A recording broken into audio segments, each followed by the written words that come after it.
L'histoire de David. Le roi David est un personnage central pour les chrétiens. Il l'est aussi pour les juifs et les musulmans. Sa vie est racontée dans plusieurs livres de la Bible, premier et deuxième livre de Samuel, premier livre des rois.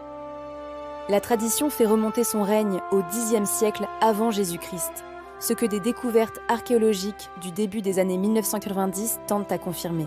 La vie du roi David. La jeunesse de David est le plus jeune d'une famille de 8 frères. Quand il naît à Bethléem en Judée, le roi Saül règne sur le peuple d'Israël. On s'attend à ce qu'un des fils de Saül prenne la succession de son père.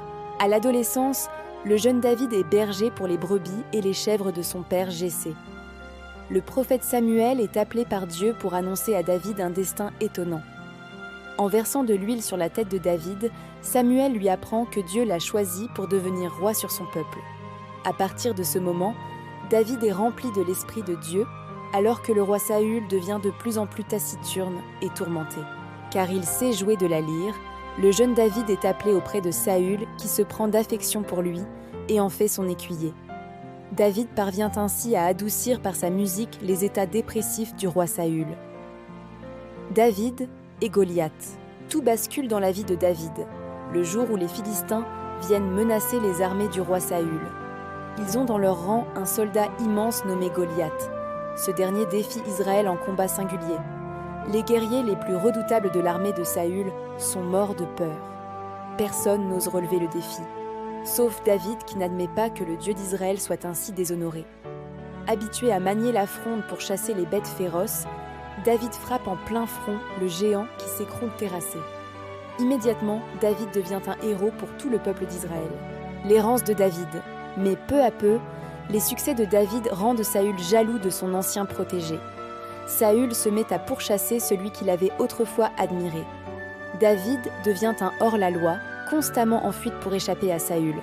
Il rassemble dans son errance une troupe de mercenaires et se met à harceler les ennemis d'Israël et à protéger les communautés isolées qui lui offrent en échange l'abri et la nourriture.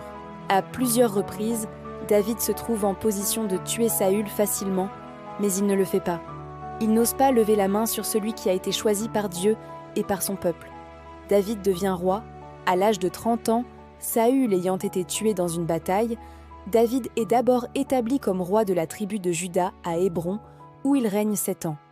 Au nord, règne un fils de Saül qui sera trahi et assassiné par ses propres généraux. C'est alors que David devient roi sur tout le peuple d'Israël. À la tête de ses armées, David parvient à vaincre définitivement toutes les nations alentour.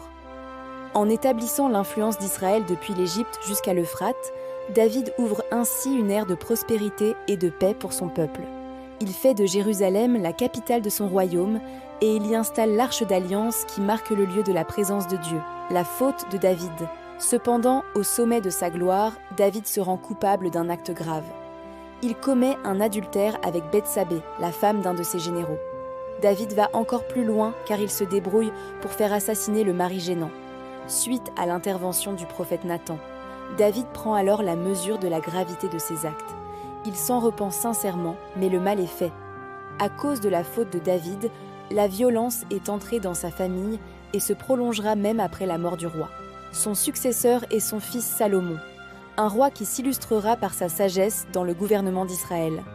Guerrier, musicien et poète, l'écriture de nombreux psaumes compilés dans le livre des psaumes lui est traditionnellement attribuée. Le roi David et les chrétiens. David a reçu de Dieu la promesse d'une alliance indéfectible envers sa dynastie. Après sa mort, le peuple d'Israël se met à espérer un nouveau David qui ne soit pas seulement un roi, mais l'envoyé même de Dieu, le Messie, restaurateur de la grandeur d'Israël. Voilà pourquoi Jésus sera souvent appelé fils de David. Les chrétiens font en effet de Jésus-Christ l'héritier de la promesse messianique faite à David.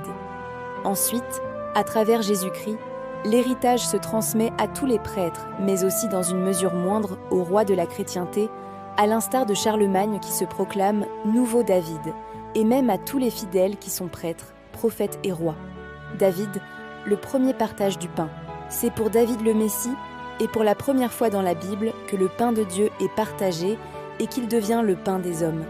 Un programme que Jésus réalise par sa vie.